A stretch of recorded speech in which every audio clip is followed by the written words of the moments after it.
Hello friends, welcome to one more mini vlog. So ఈరోజు అయితే నేను యాసిడ్స్ కి బేసిస్ కి డిఫరెన్స్ అనేది చెప్పబోతున్నాను. ఫస్ట్ మనం యాసిడ్స్ గురించి తెలుసుకుందాం. ఈ యాసిడ్స్ అనేది బ్లూ లిట్మస్ ని రెడ్ లిట్మస్ లాగా మారుస్తుంది. ద సబ్స్టాన్స్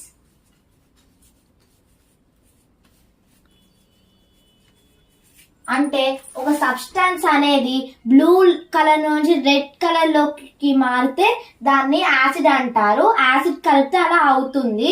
సపోజ్ నేను మీకు ఒక ఎగ్జాంపుల్ అయితే చూపిస్తున్నాను. సో సపోజ్ ఇది బ్లూ కలర్ సబ్స్టాన్స్ అనుకోండి.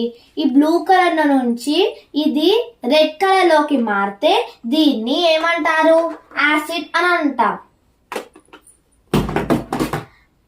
అండ్ యాసిడ్ ని బేసెస్ ని కలిపితే న్యూట్రలైజర్ అనేది ఫామ్ అవుతుంది.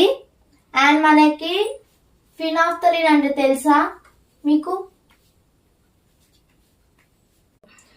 ఫినాఫ్థలిన్ అంటే ఫినాఫ్థలిన్ అనేది కూడా ఒక ఐటమ్, అది కూడా ఒక ఇండికేటర్ లాంటిది.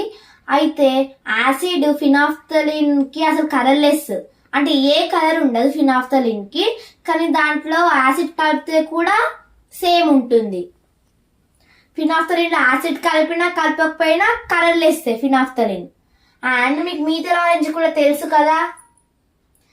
మీథైల్ ఆరెంజ్ లో యాసిడ్ కలిపితే మనకి ఏ కలర్ అవుతుంది? మీథైల్ ఆరెంజ్ లో మనకి రెడ్ కలర్ అనేది వస్తుంది. ఒకవేళ బ్లూ లిట్మస్ నుంచి రెడ్ లిట్మస్ కి చేంజ్ అవుతుంది. అండ్ మీథైల్ ఆరెంజ్ లో యాసిడ్ పోస్తే కూడా రెడ్ లిట్మస్ అవుతుంది. కాబట్టి యాసిడ్ అనేది సేమే, కానీ ఫినాఫ్థలిన్ లో మాత్రం కలర్లెస్. ఇంకా నేను ఇప్పుడు యాసిడ్